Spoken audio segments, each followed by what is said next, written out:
Bu yaşıl göyərti bədəninizdə elə şeylər edir ki, heç bir dərman bununla bacarmır.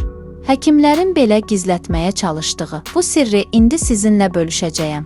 İnanın bu videonu izlədikdən sonra yaşıl soğana başqa gözlə baxacaqsınız. Videoya keçməzdən əvvəl mənim kanalıma abunə olub bəyənməyi unutmayın ki, bu video daha çox insanın qarşısına çıxsın. Yaşıl soğan immunitet artırmaqda da ən yaxşı tərəvəzlərdən hesab edilir. Yaşıl soğan xərçəng, xüsusən də bağırsaq xərçənginin əmələ gəlmə riskini azaldır.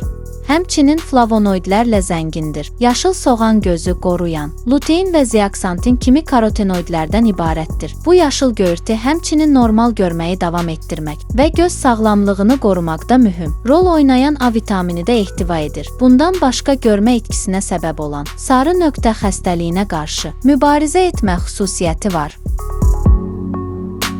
Sümük sağlamlığını artırır. Yaşıl soğan yüksək səviyyədə C və K vitamini ilə zəngindir. C vitamini sümükləri güclü hala gətirən kollagen sintezində köməkçi olarkən, K vitamini isə sümük bərkiməsində açar rolunu oynayır. İnfeksiyaya qarşı qoruyur. Yaşıl soğanda olan hidrogen, sulfid mineralı göbələk böyüməsinin qarşısını alır. Amma diqqətli olun.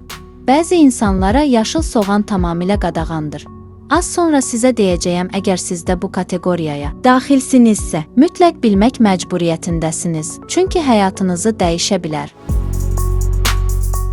Qanı laxtalandırır, qanın dövr etməsini və B1 vitamininin udulmasını artırır. Beləliklə stres və yorğunluğu azaldır. C vitamini isə bədən hüceyrələrini zərərli maddələrdən qoruyan, güclü bir antioksidant rolunu oynayır. Burun tıxanmasının mənfi təsirlərini azaldır. Allergiyaya qarşı faydalıdır. Qrip, soyuq dəymədən əziyyət çəkən insanlara müsbət təsir göstərir. Dəri xəstəliyi törədicilərinin qarşısını alır. İştah açır. Qandakı xolesterolu aşağı salır. Orqanizmdən toksinləri uzaqlaşdırmağın ən asan yolu göy soğan yeməkdir. Şəkəri aşağı salır. Böyrək ağrılarını azaldaraq, böyrəkdəki qum və daşın tökülməsinə yardımcı olur.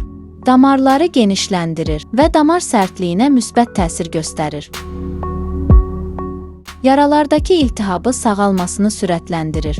Cinsi aktivliyin artmasına müsbət təsir göstərir. Öskürəyə qarşı faydalıdır. Bəs hansı şəxslərə yaşıl soğan yemək məsləhət görülmür? Qan təzyiqindən əziyyət çəkən şəxslərə yaşıl soğan yemək tövsiyə olunmur. Həkimlər bu haqda ciddi şəkildə xəbərdarlıq edirlər. Bundan əlavə ürək və damar sistemində problemi olan şəxslərə də yaşıl soğan yemək məsləhət görülmür. Çünki bu qida damarların spazması ilə nəticələnə bilir. Hamilə qadınlarda yaşıl soğan yeyəndə diqqətli olmalıdırlar. İndi qərar sizindir. Bu qədər faydanı bildikdən sonra yaşıl soğanı həyatınıza daxil edəcəksinizmi? Rəydə yazın. Unutmayın, ən böyük dərmanlar təbiətdə gizlidir. Sadəcə istifadə etməyi bacarmaq lazımdır. Faydalı məlumatlar üçün mənim kanalıma abunə olub bəyənməyi unutmayın. Bu videoda bu qədər. İzlədiyiniz üçün təşəkkürlər.